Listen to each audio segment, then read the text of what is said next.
Saudara, tindakan Satpol PP yang merazia barang dagangan Saini menuai respons publik. Berdalih aspirasi dari warga Serang, aturan ini diterbitkan.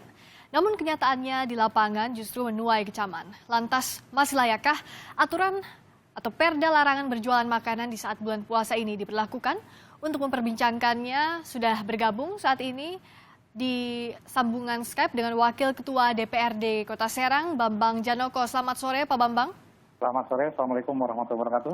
Waalaikumsalam warahmatullahi wabarakatuh. Pak Bambang, pertanyaan saya adalah apa urgensinya sampai harus dituangkan dalam peraturan daerah penjualan makanan di bulan puasa ini, Pak? Ya, memang ini peraturan daerah sebenarnya nomor 2 tahun 2010. Ya, cuman sampai sekarang itu perwalnya belum ada. Artinya perwal itu adalah pelaksanaan teknisnya. Pelaksanaan teknis daripada peraturan daerah itu sampai sekarang belum ada. Belum dibuat oleh Wali Kota Serang. Itu sebenarnya. Oke.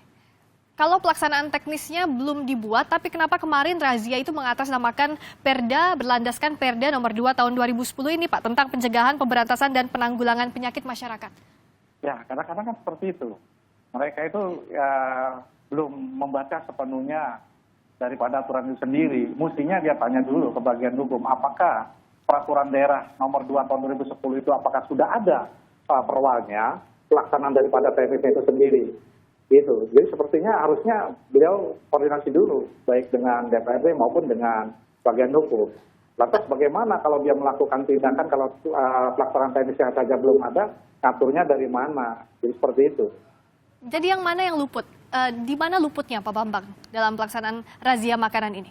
Ya sebenarnya hanya pelaksanaan teknis saja yang arogansi daripada Satpol PP itu sendiri sebenarnya, Mas. Dan lagi juga mestinya ada koordinasi. Kalau dia bicara tentang perda, peraturan daerah, sampai sekarang saja, dari 2010 sampai 2016 ini, peraturan wali kotanya saja belum ada. Oke, tapi Satpol PP, Pak Bambang, izin ya. Saya potong, Satpol PP tapi kan bertindak berdasarkan perda. Nah, kenapa bisa sampai ada perda yang sampai dengan represifnya ada sanksi hingga 3 bulan penjara, bahkan kurungan dan denda maksimum 50 juta rupiah? Ya. Kalau kita membaca satu persatu peraturan daerah itu sendiri, kalau baca sepotong-potong ya, di sana ada kelanjutan dari pasal itu sendiri. Di pasal 17, di bagian keempat, itu ada ayat 1 sampai dengan ayat 3, itu mengatur. Ayat 1-nya di pasal 17 itu, di bab 4, di peraturan daerah nomor 10, wajib pemerintah maupun perseorangan itu melakukan pembinaan. Itu wajib pembinaan. Yang pasal ayat 2-nya itu adalah pembinaan itu harus dengan rehabilitasi itu. Dan ayat 3-nya, rehabilitasi itu bisa ada pembinaan dengan cara pendidikan. Di situ juga ada pembinaan secara rohanian. Di situ juga ada tenaga kerja. Nah, itu belum dilakukan sampai saat ini. Pembinaan ada, tapi toh jalan represif masih dipilih untuk justru menegakkan. Ini yang salah. Justru belum pernah ada yang namanya pasal 7 itu, bab 4 itu, dari ayat 1 sampai ayat 3, itu selama ini belum pernah dilakukan oleh aparat itu sendiri. Kalau Satpol PP melaksanakan kegiatan untuk melakukan peraturan daerah itu, ya silakan, tapi ya jangan arogansi seperti itu. Tapi dia sudah baca belum keseluruhan daripada peraturan daerah itu. Di situ juga ada pembinaan. Orang belum ada pembinaan, belum ada apa, kok sudah langsung merazia. Tapi termaktubnya aturan ini dalam Perda nomor 2 tahun 2010 bukankah menjadi polemik, bukankah menjadi abu-abu sehingga dilakukannya tindakan represif oleh Satpol PP misalnya kemarin? Ya, tapi kalau sudah ada pelaksanaan teknisnya tidak seperti itu. Ini kan yang jadi masalah, peraturan daerah itu belum ada pelaksanaan teknisnya. Kalau undang-undang PP lah yang mengatur tentang pelaksanaan teknis itu. Lah sekarang perda itu pelaksanaan teknisnya seperti apa? Ya kalau ini kan belum ada, sulit untuk menerjemahkan apa yang harus diambil tindakan oleh Satpol PP. Harus ada pelaksanaan teknisnya atau perdanya yang harus diubah, bagaimana tata caranya? Gitu. Pelaksanaan teknisnya harus ada atau justru perdanya yang bermasalah dan perdanya yang harus diubah? Ya kalau masalah perda, kalau nanti kita lihat dengan pelaksanaan teknisnya. Kalau pelaksanaan teknis kira-kira masih boleh dikatakan kurang toleransi terhadap masyarakat yang tidak melaksanakan puasa, saya selaku anggota DPRD dan lagi dari fraksi PDI akan mengajukan revisi perda itu.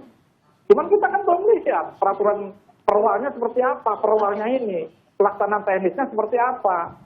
Kita kan belum lihat seperti itu. Justru perda itu nanti diatur lagi pelaksanaan teknisnya melalui peraturan wali kota, per wali itu sendiri. Di situ jelas kok, di bab 4-nya, di pasal 17-nya jelas. Tapi kalaupun belum ada peraturan teknisnya, dengan tindakan kemarin sudah dilakukan razia berbekalkan perda, memang semestinya seperti itu ya Pak? Karena perdanya itu sudah ada. Itu menyalahi aturan dari peraturan daerah itu sendiri. Perwal belum ada, udah apa sudah bertindak.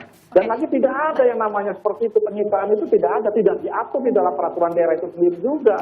Baik di perwal juga belum diatur karena perwalnya belum turun, di surat edaran juga tidak ada yang seperti itu, menyita daripada barang itu sendiri.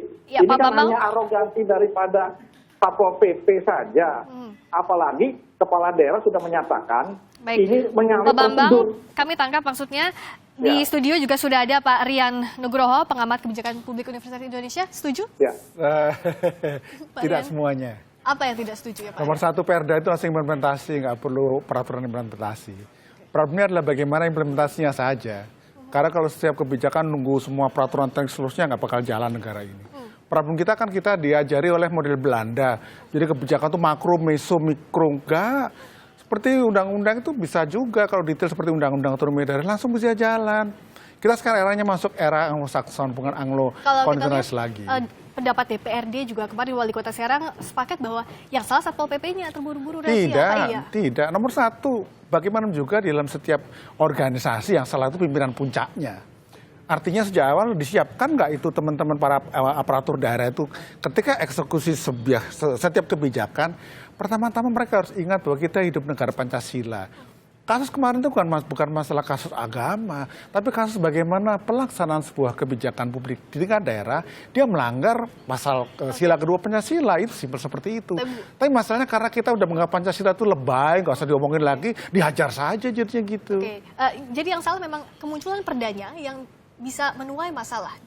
Pertama adalah saya yakin perdanya ini pada waktu membuat dia tidak merujuk kepada Undang-Undang Dasar 45 di mana ada prinsip perlindungan pada orang kecil. Kedua, sila kedua Pancasila di mana semuanya harus kemanusiaan. Kenapa seperti itu? Proses pembuatan kebijakan tingkat daerah sekarang miskin. Miskinnya apa? Serba hukum dan semua hukum. Sehingga di sisi lain kita sekarang mengalami namanya kemiskinan Pancasila. Nah, itu pertama di rumusannya. Kedua di pelaksanaan. Pada waktu eksekusi nggak diajarin. Kita akan bahas lagi apakah artinya memang ada yang bertentangan dengan undang-undang di atasnya. Kita akan bahas ini.